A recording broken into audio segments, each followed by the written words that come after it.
शमन ज्ञात पुत्र, अप्रतिबद्ध विहारी, प्रबुद्ध प्रज्ञा के धारक, पुरुषोत्तम, परम पिता परमात्मा भगवान महावीर स्वामी के चरणों में हृदय के असीम भावों में जो भाव विनय के शिखर पर है अर्पित करती हूँ, समर्पित करती हूँ। पूज्य गुरुदेव गणेश बाबा जी के चरणों में वंदन नमन। आयंबिलता पराधिका दादी गुन्नी जी महाराज साहब, पूज्य गुरुवर्य तुल्या निधि ज्योति जी महाराज साहब, मम आराध्य गुरुनी डॉक्टर मुक्ता जी महाराज साहब एवं समस्त गुरुवर्या के चरणों में कोटिशय वंदन नमन। आप सभी श्रोता एवं श्रावक जनों का हृदय से आभार।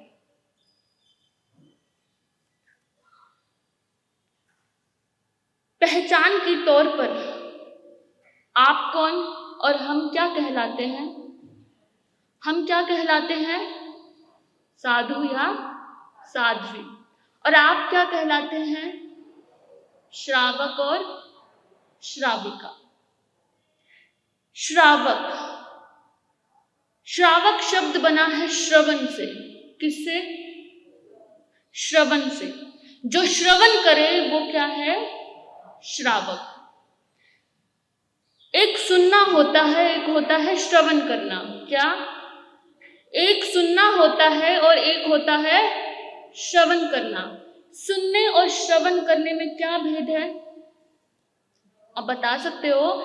सुनना और श्रवण में क्या डिफरेंस है? क्या अलग अलग क्या चीज है दोनों में?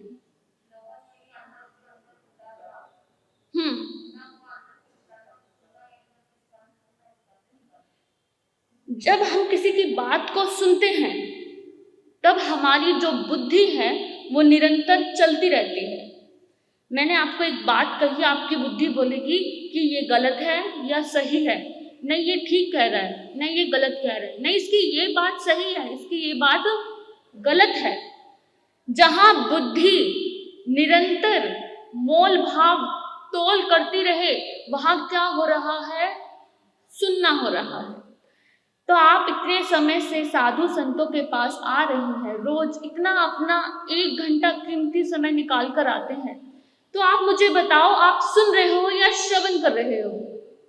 क्या आपकी बुद्धि शांत हो गई? सुनते सुनते आपकी बुद्धि ने सवाल जवाब करने बंद कर दिए कि अरे ये तो छोटा मारा सा बोल रहे हैं, अरे ये तो 7वें नंबर की है, अरे इनकी तो नई दीक्षा हुई होगी, अरे तो चोखा बोलते हैं। क्या हमारी बुद्धि निरंतर दौड़ रही है? क्या हम जो बोला जा रहा है उस पर, सिर्फ उस पर हमारा ध्यान केंद्रित हो, उस पर हमारा हृदय जाए? कहते हैं जब बुद्धि निरंतर दौड़ती रहे तो है सुनना, जहां तोल भाव लगा रहा है, और जहां बुद्धि बिल्कुल शांत हो जाए और जो बोला जा रहा है वो तुरंत के तुरंत भीतर उतरता जाए तो क्या है? श्रवण। और जो श्रवण करे वो कौन है? वो कौन है? श्रावक। हम इतने सालों से सुना रहे हैं, आप इतने सालों से सुन रहे हैं, पर कभी भी क्या आपके मन में कभी ये प्रश्न आया कि आज मुझे ये सुनना है?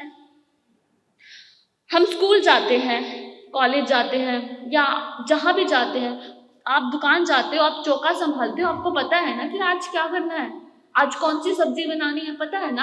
आपको पता है कि आज आपकी कौन सी चीज का माल बढ़ गया है, किसका दाम बढ़ गया है, कौन से कस्टमर को कितना दाम बढ़ाना है, आपको पता है ना? क्योंकि आप उसके प्रति जागरूक हैं, क्योंकि आपको उसके प्रति क्या है? रुचि है, तो आप जागरूक है, आपको पता है क्या करना है।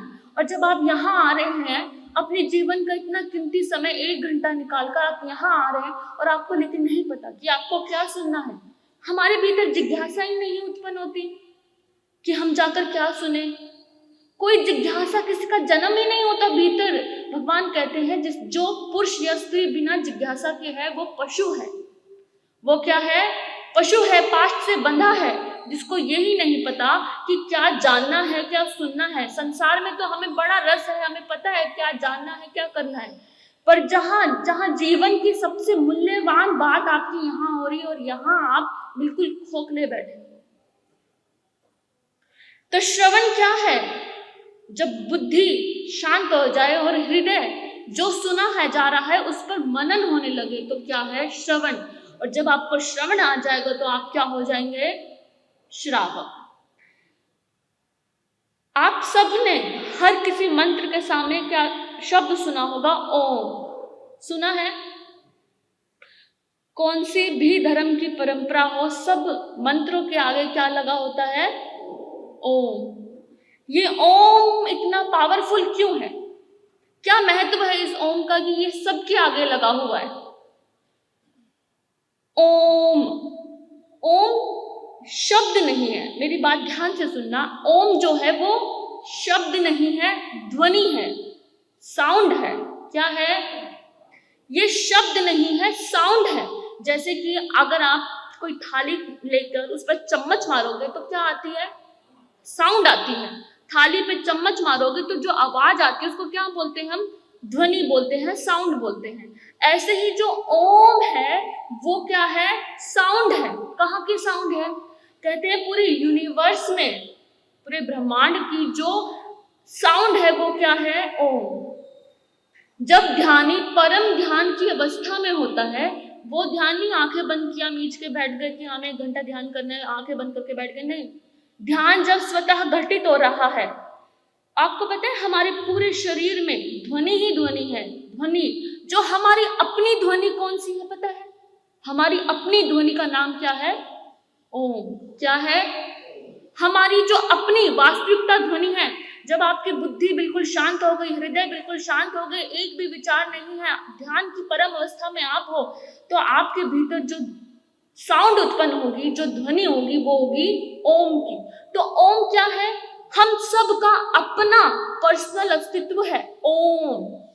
और वही ओम जब किसी मंत्र के आगे लग जाता है, कोई ध्यान करता है, ठीक है, कोई माला करता है, कोई मंत्र का जाप करता है, कोई तपस्या करता है, कोई भगवान की भक्ति करता है, ये सब मार्ग हैं अलग अलग। तो उन सब मार्ग, क्या मार्ग है? मंत्र का। मंत्र क्या है? हम सब, आप सब जब से पैदा हुए हो, बच्चे थे, तब से सब अपने अपने छोटे छोटे बच्चों को क्या सिखाते आ रहे हैं? नवकार मंत्र सिखाते आ रहे हैं। नवकार मंत्र कुछ सिखाए ना सिखाए, सबसे पहले क्या सिखाया जाता है? नमोकार मंत्र सिखाया जाता है। नमो रिहंतानंग, नमो सिद्धानंग, नमो आर्यानंग, नमो उज्जायनंग, नमो लोए सब साहुनम। तो किसी ने पूछा, अरे इस मंत्र की महिमा क्या है? मंत्र क्यों? किसी ने कहा कि हम, अरे तुम्हारे भगवान का नाम है, भगवान का नाम ले लो। अरे अरे हम हिंदू हैं तो हम ये वाला मंत्र बोलते हैं, हम जैन हैं तो ये वाला मंत्र बोलते हैं, हम बुद्ध हैं तो ये वाला मंत्र बोलते हैं। पर मंत्र क्यों? इसका विज्ञान क्या है? मंत्र क्यों? मैंने अभी बताया, ओम ध्वनि है हमारे भीतर की, हमारी अपनी। जब हम स्वतः से मिल रहे होते हैं तो वह ध्वनि अपने आप प्रकट होती है। तो मंत्र क्या है? ध्वनि क्या है? जब कभी आपने महसूस किया होगा कि आपका मन बड़ा उदास है, बड़ा बड़ा परेशान है, घर की परेशानियां हैं, और तभी आपके कानों में आपका प्यारा जो गीत आपको पसंद है वो चल पड़े। मेरी बात समझ में आ रही है सबको? आप एक कभी उदास हैं और आपके सामने आपका फेवरेट गाना चल पड़े, या फेवरेट गीत या फेवरेट भजन चल पड़े, तो मन थोड़ा सा क्या हो जाता है? रिलैक्स हो जाता है। क्या लॉजिक है इसके पीछे? चाहे शब्दों पर, गीत के शब्दों पर आपका ध्यान नहीं जा रहा, संगीत की जो वाइब्रेशन है, जो ध्वनि है, वो सुनकर क्या होता है? हमारा हृदय शांत होने लगता है, मन शांत होने लगता है। तो क्या है वो ध्वनि? हमारा जो शरीर है, हमारा सब आपको रोज साधना करा रहे हैं, कैसे उठे, कैसे चले, और उसमें आपको आपकी वाइब्रेशन से हमारा जो ये पूरा शरीर आपको दिख रहा है, किससे जुड़ मिल के बना हुआ है? वाइब्रेशन, ध्वनिया, साउंड, हर एक चीज में। अगर आप एक उंगली भी उठाते हैं ना, अगर हम एक उंगली भी उठाते हैं तो हमारे पूरे शरीर की ध्वनि सुन हिल जाता है, काम करने लगता है। ध्वनि का हमारे जीवन पे क्या प्रभाव है? एक साइंटिस्ट थे, उन्होंने, हमारे पास सबसे जड़ क्या है? हम इंसान हैं। अपने आसपास देखो तो क्या दिखाई देते हैं? कुत्ते, बिल्ली, सब दिखाई देते हैं। कुत्ते को आप बुलाएंगे वो आपके पास आ जाएगा, बिल्ली को बुलाएंगे वो भी आपके पास आ जाएगा, लेकिन सबसे जड़ क्या है? पेड़। क्या है? सबसे जड़ चीज क्या दिखाई देती है? जिसमें चेतना भी है लेकिन सबसे जड़ जैसा है, खड़ा है सीधा। तो साइंटिस्टों ने एक वैज्ञानिकों ने एक रिसर्च की, पेड़ों के ऊपर एक ऐसे यंत्र लगाए जिनसे उनकी संवेदना पता की जाए। तो जैसे ही एक साइंटिस्ट काम कर रहा था, उसकी उंगली कट गई। जैसे ही साइंटिस्ट की उंगली कटी तो खून बहने लगा। उसने एक पेड़ के ऊपर जो यंत्र लगाया था, वो यंत्र फटाफट घूमने लगा तेजी से। साइंटिस्ट ने सोचा, उंगली मेरी कटी है, ये पेड़ के ऊपर लगा यंत्र क्यों घूम रहा है? क्या पेड़ को संवेदना हुई? कैसे? उसने वापस दोबारा रिसर्च करने की कोशिश की कि मेरे मन का भ्रम तो नहीं, मैं दिन रात इस रिसर्च में घुसा रहता हूँ, कभी ये मेरी मन का भ्रम तो नहीं कि मेरी उंगली कटे से पेड़ को दुख हुआ होगा। तो उसने वापस अभिनय किया और अपने आप को चोट पहुंचाई। तो देखा जितने यंत्र लगे थे सब घूमने लगे। तब उसको उस दिन महसूस हुआ कि मेरे शरीर की ऊर्जा, आंख तो पेड़ के पास है नहीं, आंख है वो देख तो रहा नहीं है, कान भी पेड़ के पास नहीं है, तो पेड़ को कैसे महसूस हुआ कि मैं दुख में हूं? जैसे ही मेरी दुख की तरंगे बाहर निकली, मुझे दर्द हुआ, मेरी वाइब्रेशन, मेरी दुख की ध्वनि बाहर निकली, तो पेड़ ने उस ध्वनि को क्या किया? ये कोई मन गढ़ंत कहानी नहीं है, आज तो गूगल का जमाना है, जाके सर्च करना, सच्ची बात है। जैसे ही मेरे हाथ कटा, उसका वैज्ञानिक का हाथ कटा, वो ध्वनि दुख की बाहर निकली, तो पेड़ को क्या हुई? महसूस हुई। उसने क्या कैच किया? ध्वनि कैच की, क्योंकि ध्वनि सबकी बेसिक चीज है। हमारी वाइब्रेशन, हमारी निकलती ऊर्जा में जो ध्वनि है, जो लय है, वो क्या है? सबसे बेसिक है। तो एक बार उस साइंटिस्ट के पास उसकी मित्र आई, और वो भी मित्र साइंटिस्ट थी। वो औषधि बनाती थी, और औषधि कैसे बनती है? पेड़ों को कूटकर, जलाकर, है ना, उनके पत्तों को तोड़कर। तो जैसे ही वो अंदर प्रवेश की तो सारे पेड़ पे लगे यंत्र थरथराने लगे, कांपने लगे। तो वैज्ञानिक ने पूछा, अरे तेरे आते ही ये पेड़ इतने कपकपा क्यों रहे हैं? तो उसने कहा, क्योंकि मेरे मन में आया कितने अच्छे पत्ते हैं, इनको तोड़कर अगर इनकी औषधि बनाई जाए तो कितनी कमाल की औषधि बनेगी, क्या पेड़ है। तो जैसे ही ये ऊर्जा उसके अंदर से निकली तो वो सब भी कांपने लगे। तो मेरे कहने का मतलब है कि पेड़ जो इतना सूक्ष्म है, इसको देखना, वो भी हमारी वाइब्रेशन कैच करता है। लेकिन हम तो क्या बने हैं? इंसान बनकर बैठे हैं। कुछ मत करो, मंत्र एक साधना है, कुछ मत करो। हमें तो बचपन से सिखाया जा रहा है, मंत्र जपो, मंत्र जपो, मंत्र जपो। एक परंपरा के वजह से हम नमकार मंत्र पढ़ रहे हैं, पर कभी भी उसका लॉजिक जानने का हमारा मन नहीं हुआ।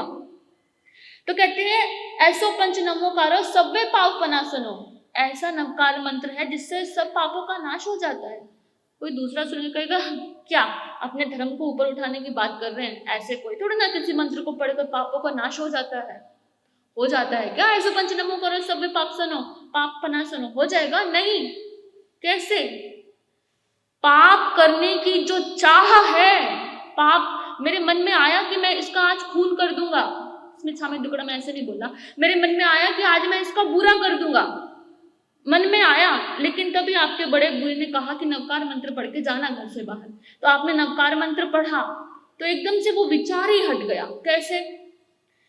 ये नहीं नवकार मंत्र पढ़ने से पाप खत्म हो जाएगी कि आप कितने ही पाप करो और आपके पाप खत्म होते जाएंगे। नहीं, जो पाप करने की जो ऊर्जा आपके भीतर उठी थी कि मैं ऐसा करूंगा, वो होने से पहले ही खत्म हो जाएगा। वो एनर्जी जो आप किसी का बुरा करने चाह रहे थे, वो शुरू होने से पहले ही क्या हो जाएगी? थम जाएगी। इसलिए कहा गया है, ऐसो पंच नमोकारो सब्बे पाप करने की ऊर्जा ही भीतर इकट्ठी नहीं होगी, वो ही आपका आभा मंडल क्या हो जाएगा? रूपांतरित हो जाएगा। कहते हैं, नमो अरिहंतानंद, नमो सिद्धानंद, नमो नमो नमो नमो नमो नमो नमो नमो का भाव भी तो हो। ये मंत्र, ये शब्द तभी तो काम करेंगे जब भाव के तार जुड़े हो। इतने सालों से नवकार मंत्र की माला करते आ रहे हो, नमन का भाव जुड़ा, पूछ रही हूँ आपसे, नमन का भाव जुड़ा। बहुत सारी मालाएं करने की आवश्यकता नहीं है, एक नवकार मंत्र हमारे पूरी ध्वनि सिस्टम को बदल सकता है, हमारे पूरे आभा मंडल को बदल सकता है। नमो, नमन करता हूं अरिहंतों को। एक बार, बस एक बार श्रद्धा से नमन करने की आवश्यकता है। नमन करता हूं सिद्धों को, आचार्यों में जितने साधु संत हैं उनको। जैन नमो अरिहंतानंग नहीं आया, जैन नमो सिद्धानंग भी नहीं आया, कुछ भी नहीं आया, किसी धर्म परंपरा का नाम नहीं आया। जहां भी अरिहंत हुए हैं उनको क्या करता हूं, नमन करता हूं। मंगल पाठ में आता है शरणं पवज्जामि, शरण में जाता हूँ, शरण को ग्रहण करता हूँ। हमारे साथ मंगल पाठ सुना दो, मंगल पाठ सुना दो, परंपरा बन गई है। पर क्या कभी शरण में गए? कैसे काम होगा? कहते हमने तो माला पे माला कर दी, इतना कर दिया, पर कभी कुछ बदला ही नहीं, हमारे जीवन में तो कुछ बदला ही नहीं। अरे नमन का भाव तो लाओ, तभी तो कुछ काम करेगी। खाना खाते हो तभी तो पेट भरता है। सामने खाने की थाली और कहा कि बहुत अच्छा है, पेट भर जाएगा क्या? नहीं भरेगा। करना पड़ता है ना, तो करना पड़ेगा अगर आप चाहते हो। बहुत समय हो गया, आशा करती हूँ आप सब इस छोटे छोटे सूत्रों को अपने जीवन में लाएंगे और अपना जीवन मंगलमय बनाएंगे। अगर बोलते समय कोई त्रुटि हो गई हो तो क्षमा करना। आप सभी ने इतने प्यार से सुना, धन्यवाद।